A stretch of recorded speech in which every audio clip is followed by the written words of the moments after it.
जय हिंद दोस्तों, स्वागत है आप सभी का अपने इस यूट्यूब चैनल पर। आज हम सब लोग इस वीडियो में प्रकाश के विषय में चर्चा करने वाले हैं। प्रकाश किसे कहते हैं, प्रकाश का गुण क्या होता है, प्रकाश के आधार पर कितनी प्रकार की वस्तुएं होती हैं तथा प्रकाश का परावर्तन क्या होता है, प्रकाश का अपवर्तन क्या होता है, इन सभी के विषय में इस वीडियो में हम चर्चा करने वाले हैं। आइए सबसे पहले क्या देखेंगे प्रकाश क्या होता है। तो प्रकाश की परिभाषा देने के लिए यह कह सकते हैं प्रकाश होता क्या है, तो इसका सिंपल सा जवाब होगा प्रकाश एक प्रकार की क्या है, ऊर्जा है जिसकी सहायता से हम किसी वस्तु को देख सकते हैं। ठीक है, प्रकाश एक प्रकार की क्या होती है, ऊर्जा होती है जिसकी सहायता से हम किसी वस्तु को क्या करते हैं, देख सकते हैं। ठीक, आइए देखते हैं प्रकाश के आधार पर वस्तुएं कितने प्रकार की होती हैं। तो वस्तुएं कितने प्रकार की होती हैं, दो प्रकार की होती हैं। नंबर एक पर कहा जाएगा प्रदीप्त वस्तु। प्रदीप्त वस्तु किसे कहते हैं, तो कह देंगे वह वस्तु जिसके पास स्वयं का प्रकाश और ऊर्जा होता है उसे क्या कहा जाता है, प्रदीप्त वस्तु कहा जाता है। एग्जाम्पल के रूप में देखना क्या देख सकते हैं, जैसे सूर्य हो गया। सूर्य में खुद के पास क्या होता है, उसके खुद के पास ही प्रकाश होता है तथा खुद के ही ऊर्जा होता है। यह क्या करता है, इन दोनों का उत्सर्जन भी करता है। तारा हो गया, कोई भी तारा हो गया, ऐसे विद्युत बल्ब हो गया, ऐसे टॉर्च हो गया, इन सभी के पास क्या होता है, खुद का प्रकाश होता है तथा उसका उत्सर्जन भी करते हैं। नंबर दूसरे पर आ जाएगा अप्रदीप्त वस्तु। अप्रदीप्त वस्तु किसे कहते हैं, तो इसकी परिभाषा हो जाएगी वह वस्तु जो प्रदीप्त वस्तु की सहायता से देखा जाता है उसे ही क्या कहते हैं, उसे ही क्या कहा जाता है, अप्रदीप्त वस्तु कहते हैं। ठीक है, अच्छा इसके एग्जाम्पल में क्या हो जाएगा, जैसे कुर्सी। कुर्सी को हमको देखना होगा तो किसकी सहायता लेते हैं, टॉर्च की सहायता लेते हैं। मेज हो गया, मेज को भी अगर देखना है, कहीं अंधेरे में हमको देखना है या कहीं भी देखना है, तो अगर हमको मेज को देखना है तो सूर्य का प्रकाश उस पर पड़ेगा, वहां से रिफ्लेक्शन होगा, उसके बाद हम उस वस्तु को देख पाते हैं। ठीक है, ऐसे ये पेन है, मान लेते हैं ये पेन है, इस पेन को हम कैसे देख पा रहे हैं, यहाँ जो लाइटें लगी हुई हैं उन लाइटों से किरणें कहाँ पर पड़ रही हैं, इस पेन पर पड़ रही हैं, और यहाँ से परावर्तन होकर कहाँ पर जा रही है, हमारी आंखों पर जा रही है, जिसकी सहायता से हम इस वस्तु को देख पा रहे हैं। ठीक है, तो ये पेन क्या हो गया, अदीप्त अप्रदीप्त हो गए, क्या हो गए, अप्रदीप्त हो गए। और यहाँ जो लाइटें लगी हुई हैं ये सभी क्या है, ये सभी प्रदीप्त है। ठीक है, तो प्रदीप्त और अप्रदीप्त के बारे में समझ में आया। तो आइए देखते हैं प्रकाश के गुण के बारे में। आइए देखते हैं प्रकाश का गुण के बारे में। इसके प्रकाश के बहुत सारे गुण हैं, लेकिन हमको कुछ खास ही विशेष देखना है, हमारे बोर्ड एग्जाम के लिए क्या होंगे, काफी होंगे। ठीक है, तो सबसे पहले प्रकाश के गुण में क्या लिखेंगे, जैसे सबसे पहले अगर लिखना हो तो क्या लिखेंगे, प्रकाश क्या होती है, एक सीधी रेखा में गमन करती है। प्रकाश जो होती है क्या करती है, एक सीधी रेखा में ही चलती है। जैसे हम लोग टॉर्च जलाते हैं ना, कहाँ जाता है, एक सीधी रेखा में जाती है, नहीं लगता है कि एक सीधी रेखा में जा रहे हैं। ठीक है, तो प्रकाश क्या होता है, प्रकाश के गुण में लिख देंगे सबसे पहला पॉइंट, प्रकाश क्या होती है, एक सीधी रेखा में गमन करती है। और नंबर दूसरे पर क्या हो जाएगा, नंबर दूसरे पर देखेंगे प्रकाश क्या होती है, प्रकाश के चलने के लिए किसी माध्यम की आवश्यकता नहीं होती है। क्यों नहीं होती है, क्योंकि जो प्रकाश होता है ये विद्युत चुंबकीय तरंगों के रूप में चलता है। अच्छा, विद्युत चुंबकीय तरंगे क्या होती हैं, विद्युत चुंबकीय तरंगे वे कहलाती हैं जिनके चलने के लिए किसी माध्यम की आवश्यकता नहीं होती है, ये निर्वात में भी गमन कर सकती हैं। ठीक है, माध्यम का मतलब जैसे पानी हो गया, हवा हो गया, कांच हो गया, ये सब क्या है, माध्यम है। अगर जहां कहीं भी माध्यम नहीं है तो उसको क्या कह देंगे, उसको कहेंगे निर्वात कहते हैं। ठीक है, जहां माध्यम के कण अनुपस्थित होंगे उसे क्या कह देंगे, निर्वात कह देंगे, और जहां माध्यम के कण होंगे वो माध्यम कहलाएगा। किसी माध्यम को सघन कहते हैं, किसी माध्यम को विरल कहा जाता है। इसके बारे में अभी आगे हम लोग चर्चा करेंगे। ठीक है, तो सेकंड पॉइंट में हम लोग क्या लिखेंगे, जो प्रकाश होती है यह विद्युत चुंबकीय तरंगों के रूप में गति कर सकती है, अर्थात यह निर्वात में भी गति कर सकती है। ठीक है, अगले पॉइंट में क्या देखेंगे, अगले पॉइंट में देखेंगे ये जो प्रकाश होता है, यानी तीसरे पॉइंट में हम लोग लिखेंगे जो प्रकाश होता है यह निर्वात में 3 गुणे 10⁸ मीटर प्रति सेकंड के वेग से गति करता है। यानी प्रकाश की चाल निर्वात में कितना होती है, 3 गुणे 10⁸ मीटर प्रति सेकंड। ये कहाँ है, निर्वात में है। ये प्रकाश की चाल कहां पर है, निर्वात में है। कितना है, 3 गुणे 10⁸ मीटर प्रति सेकंड, यानी इसको कह सकते हैं लगभग 3 लाख किलोमीटर प्रति सेकंड के वेग से ये निर्वात में गति कर सकती है। ठीक है, यानी कह सकते हैं जो प्रकाश होता है यह सघन माध्यम में धीमी गति से तथा विरल माध्यम में तेजी से गति करता है। ठीक है, इतना समझ में आया। अगले पॉइंट में लिख सकते हैं ये जो प्रकाश होता है, ये प्रकाश जब चलता है तो तरंग की भांति भी व्यवहार करता है तथा कण के भांति भी व्यवहार करता है। यानी किसी भी प्रकाश के किरण में द्वैती प्रकृति होती है, वह तरंग के भांति भी व्यवहार कर सकता है और कण के भांति भी व्यवहार कर सकता है। तो इस तरीके से हम लोग प्रकाश के कुछ गुणों के बारे में जाने हैं। पहला क्या जाने हैं, पहला सबसे पहला पॉइंट हम लोग क्या देखे हैं, प्रकाश क्या होती है, एक सीधी रेखा में गति करती है। नंबर दूसरे पर क्या देखे हैं, जो प्रकाश होता है यह विद्युत चुंबकीय तरंगों की भांति गति करता है।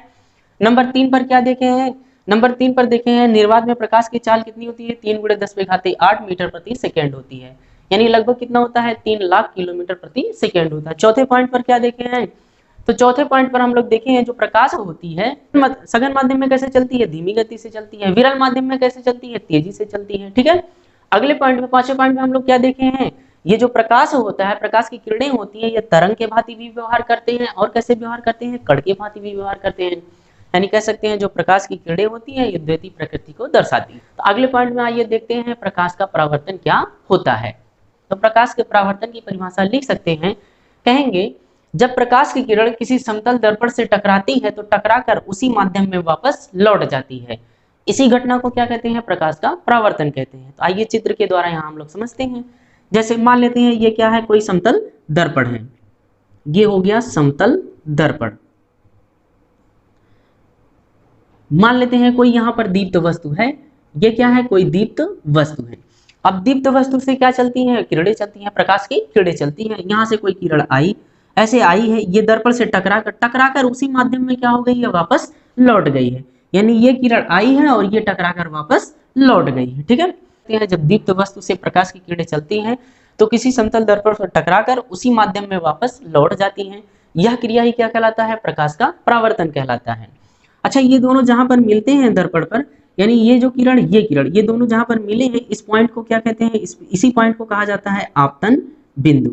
क्या कहते हैं, आपतन बिंदु। ठीक, ये जो सूर्य की किरण, मतलब सूर्य मान लेते हैं क्या है, सूर्य है, यानी कोई दीप्त वस्तु में मान लेते हैं सूर्य है, यानी ये जो किरण यहाँ से आ रही है, यानी सूर्य से जो किरण आ रही है, इसी को क्या कहते हैं, इसी को कहा जाएगा आपतित किरण। तो आपतित किरण की परिभाषा क्या हो जाएगी, कह देंगे दीप्त वस्तु से चलने वाली किरण को ही क्या कहा जाता है, आपतित किरण कहते हैं। फिर ये जो दूसरी किरण हमको दिख रही है, इसको क्या कहते हैं, तो इसको कहा जाता है परावर्तित किरण, इसको कह देंगे परावर्तित किरण। तो परावर्तित किरण की परिभाषा क्या हो जाएगी, तो यहाँ कहेंगे कि समतल दर्पण से टकराकर उसी माध्यम में वापस लौटने वाली किरण को ही क्या कहते हैं, परावर्तित किरण कहते हैं। ठीक, ये जो आपतन बिंदु दिख रहा है, जहां पर आपतित किरण और परावर्तित किरण आपस में मिले हैं, ये जो बिंदु दिख रहा है, इस बिंदु पर खींचा गया ये जो लंब दिख रहा है, इसी को क्या कहते हैं, अभिलंब कहते हैं। क्या कहते हैं, अभिलंब कहा जाता है। तो आपतित किरण किसे कहते हैं, तो कह देंगे दीप्त वस्तु से चलने वाले प्रकाश की किरण को ही क्या कहते हैं, आपतित किरण कहते हैं। दर्पण से टकराकर उसी माध्यम में वापस लौटने वाली किरण को क्या कहते हैं, परावर्तित किरण कहते हैं। आपतित किरण, परावर्तित किरण जिस बिंदु पर मिलते हैं उसे ही क्या कहा जाता है, आपतन बिंदु कहा जाता है। आपतन बिंदु पर खींचा गया लंब क्या कहलाता है, तो आपतन बिंदु पर खींचा गया लंब अभिलंब कहलाता है। इतना समझ में आया। फिर आपतित किरण तथा अभिलंब के बीच ये जो कोण बनता है, यहाँ आई से लिखा जाता है, इसी कोण को क्या कहते हैं, इस कोण को आपतन कोण कहते हैं। यानी आई को क्या कहते हैं, आई को ही आपतन कोण कहा जाता है। ठीक है, फिर यहाँ देखिए परावर्तित किरण और अभिलंब के बीच यहाँ एक कोण बना है, इस कोण को किससे लिखा जाता है, आर से। तो इस आर को क्या कह देंगे, इस आर को कहा जाता है परावर्तन कोण। क्या कहेंगे, परावर्तन कोण। अगर आपतन कोण की कोई परिभाषा पूछता है तो क्या कहेंगे, कहेंगे आपतित किरण तथा अभिलंब के बीच बने हुए कोण को ही क्या कहते हैं, आपतन कोण कहते हैं। अगर कोई परावर्तन कोण की परिभाषा पूछता है तब क्या कहेंगे, कहेंगे परावर्तित किरण तथा अभिलंब के बीच बने हुए कोण को ही क्या कहते हैं, परावर्तन कोण कहा जाता है। इतना समझ में आया। अगले पॉइंट में देखते हैं, इसमें क्या पूछा जाता है, इसमें पूछा जाता है परावर्तन के कितने नियम होते हैं, प्रकाश के परावर्तन के कितने नियम होते हैं। तो प्रकाश के परावर्तन के 2 नियम होते हैं। सबसे पहला नियम क्या हो जाएगा, आपतित किरण, परावर्तित किरण तथा अभिलंब तीनों कहाँ होते हैं, एक ही माध्यम में होते हैं। दूसरा नियम क्या होता है, दूसरा नियम कहता है आपतन कोण तथा परावर्तन कोण आपस में क्या होते हैं, बराबर होते हैं। ठीक, तो परावर्तन के कितने नियम हो गए, परावर्तन के 2 नियम है। पहला नियम क्या कहता है, पहला नियम कहता है आपतित किरण तथा परावर्तित किरण और अभिलंब तीनों एक ही माध्यम में होते हैं। दूसरा नियम कहता है आपतन कोण तथा परावर्तन कोण आपस में क्या होते हैं, सदैव बराबर होते हैं। ठीक, आइए देखते हैं हम लोग प्रकाश के अपवर्तन के बारे में। प्रकाश का अपवर्तन किसे कहा जाता है, प्रकाश का अपवर्तन। प्रकाश के अपवर्तन की अगर कोई परिभाषा पूछे तो क्या कहेंगे, कहेंगे एक माध्यम से चलकर प्रकाश की किरणें जब दूसरे माध्यम में प्रवेश करती हैं तो अपने मार्ग से विचलित हो जाती हैं, इसी घटना को क्या कहते हैं, प्रकाश का अपवर्तन कहते हैं। ठीक है, आइए चित्र के द्वारा यहाँ पर हम लोग देखते हैं कैसे प्रकाश का अपवर्तन होता है। अच्छा, मान लेते हैं यहाँ पर कितने माध्यम है, 2 माध्यम है। एक ऊपर, यहाँ से ऊपर क्या है, हवा है, यहाँ से नीचे क्या है, जल है। हवा को ही क्या कहेंगे, अच्छा इसकी तुलना में हवा कैसा हो जाएगा, विरल माध्यम हो जाएगा। कैसा हो जाएगा, विरल माध्यम हो जाएगा, ठीक है। और ये जल कैसा हो जाएगा, सघन माध्यम हो जाएगा। जल कैसा होगा, सघन। माध्यम का मतलब क्या हो गया, दोनों के जो कण होंगे अलग अलग होंगे, ठीक है। जैसे इसके कण क्या, हवा के कण दूर दूर होते हैं, जल के कण क्या होंगे, हवा की तुलना में क्या होंगे, पास पास होंगे। तो जिसके कण दूर दूर होते हैं उसे विरल कह देंगे, जिसके कण पास पास होते हैं उसे क्या कह देंगे, सघन कह देंगे, ठीक है। तो आपतित किरण किसे कहते हैं, तो प्रदीप्त वस्तु से चलने वाली किरण को ही क्या कहते हैं, आपतित किरण कहते हैं। अपवर्तित किरण किसे कहते हैं, जब एक माध्यम से दूसरे माध्यम में किरण प्रवेश करती है, जो किरण मुड़ जाती है उसी किरण को ही क्या कहते हैं, अपवर्तित किरण कहते हैं। इतना समझ में आया।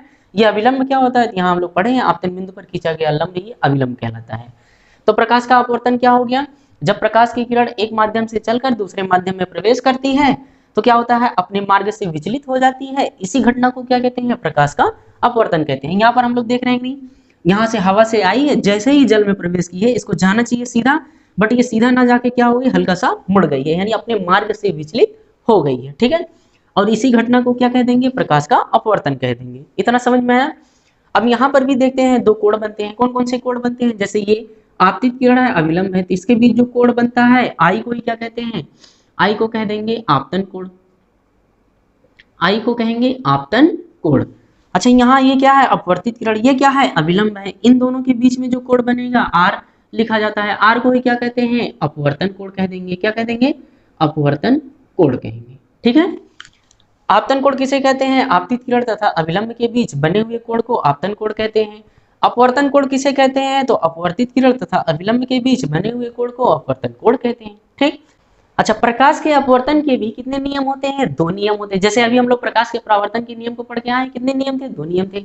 ऐसे ही प्रकाश के अपवर्तन के भी कितने नियम होते हैं, दो नियम होते हैं। सबसे पहला नियम क्या कहता है, कहता है आपतित किरण तथा अपवर्तित किरण और अभिलंब तीनों कहाँ होते हैं, एक ही तल में होते हैं। इसका मतलब ये है, जैसे ये बोर्ड क्या है, एक तल है, ये बोर्ड क्या है, तल है, यानी ये जो किरण आई है कहाँ आई है, इस बोर्ड के तल पर आई है, और जाएगी भी कहाँ से, इसी बोर्ड के तल पे, ना कि इसके ऊपर ना कि इसके नीचे जाएगी। बात समझ में आया। और ये जो अभिलंब खींचा जाएगा कहाँ खींचा जाएगा, ये भी तल में खींचा जाएगा, ऐसा नहीं कि इसके बाहर खींचा जाएगा, ठीक है। अपवर्तन का पहला नियम क्या कहता है, यही कहता है आपतित किरण तथा अपवर्तित किरण और अभिलंब तीनों एक ही तल में होते हैं।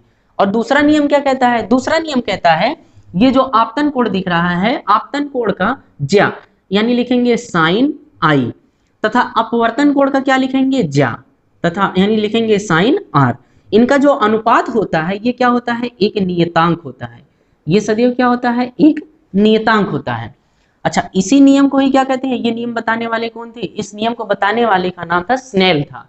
इसीलिए वर्तन का जो दूसरा नियम है उसी नियम को क्या कहते हैं, स्नेल का नियम भी कहा जाता है। तो स्नेल का नियम क्या है, साइन आई बटे साइन आर बराबर क्या होता है, एक नियतांक होता है। ये हो जाएगा स्नेल का नियम।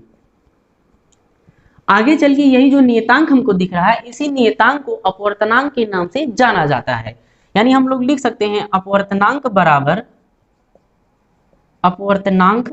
बराबर क्या लिखेंगे, साइन आई बटे क्या लिखेंगे, साइन आर, ठीक है। यहां पर इंपॉर्टेंट में दो प्रश्न बनते हैं। कभी कभी पूछा जाता है ये जो किरण दिख रही है अपवर्तित किरण, ये कब अविलंब के पास आती है, कब अविलंब से दूर हटती है, ठीक है। तो सबसे पहला अगर प्रश्न पूछा जाता है, क्या पूछा जाता है कि अपवर्तित किरण किस अवस्था में अविलंब की ओर झुकती है। तो आइए समझ लेते हैं इसको। अच्छा यहाँ देखते हैं क्या है, हवा है, हवा का माध्यम कैसा है, विरल है। यहाँ पर क्या है, जल है, जल का माध्यम कैसा है, सघन है। अच्छा यहाँ पर हम लोग देखते हैं कि ये किरण कहाँ जा रही है, अविलंब से काफी दूरी पर है, बट यहाँ पर कैसे हो गई, मुड़कर कैसे हो गई, पास हो गई। यानी यहाँ देखेंगे क्या हो रहा है, जब प्रकाश की किरण विरल माध्यम से सघन माध्यम में प्रवेश करती है तो अविलंब की ओर झुक जाती है। समझ में आया। दूसरा प्रश्न बनता है कि किस अवस्था में अपवर्तित किरण अविलंब से दूर हटती है। इसी का अपोजिट समझेंगे, ठीक है। तो समझेंगे क्या, उत्तर क्या हो जाएगा, जब प्रकाश की किरण सघन माध्यम से विरल माध्यम में जाती है तो जाना चाहिए ऐसे, देखिए अविलंब से दूर हटी है कि नहीं, तो यही कहेंगे जब सघन माध्यम से प्रकाश की किरण सघन माध्यम से विरल माध्यम में प्रवेश करती है तो अविलंब से दूर हट जाती है, ठीक है। ये टॉपिक यहीं पर समाप्त होता है, ठीक है। मिलते हैं इसके अगले टॉपिक के साथ, तब तक के लिए जय हिंद दोस्तों। और वीडियो अच्छा लगा हो तो चैनल को लाइक और सब्सक्राइब जरूर करें। तब तक के लिए जय हिंद दोस्तों।